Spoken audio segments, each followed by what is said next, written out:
অভিযোগটা আছে এই অভিযোগের পরিপ্রেক্ষিতে তাকে ট্রাফিক থেকে ক্লোজ করে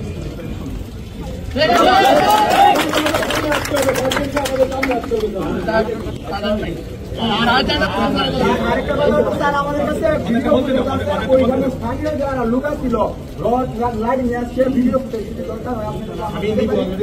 ভিডিও ফুটেজ গুলো নিয়ে যারা আসছিল আমরা ওদেরকেও আমাকে একটু সহযোগিতা লাগবে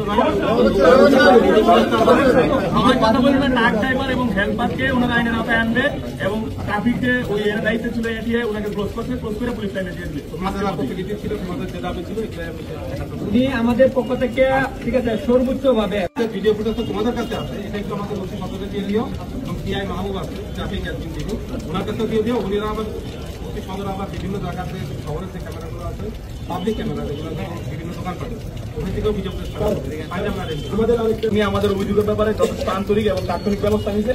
এই জন্য আমাদের নেত্রকোনা সরকারি কলেজের সাধারণ শিক্ষার্থীদের পক্ষ থেকে ওনাকে ধন্যবাদ জানাচ্ছি এবং উনি আশ্বস্ত করছেন আগামী দিনে কোনো ধরনের ঝামেলা তৈরি হলে আমরা কোনো ধরনের বিপদ আপদে পড়লে উনি আমাদের পাশে সবসময় থাকাছে। গতকাল আমাদের নেত্রকোনা সরকারি কলেজের আপনারা জানেন নেত্রকোনা সরকারি কলেজ 4টি স্টুডেন্ট বাস রয়েছে। এই বাসগুলা নেত্রকোনার বিভিন্ন রাস্তায় স্টুডেন্টদেরকে আনয়নের কাজ করে।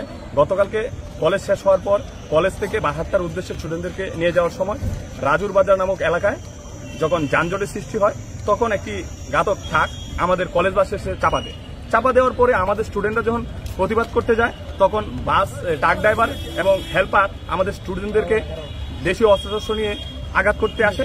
তখন একজন ওইখানে দায়িত্বরত একজন ট্রাফিক এটিআই ছিল, উনি ওদের পক্ষপাতিত্ব করে এবং আমাদের স্টুডেন্টদেরকে সহযোগিতা না করে ওই ঘাতক ট্রাক ড্রাইভার এবং হেল্পারকে পালিয়ে যেতে সাহায্য করে।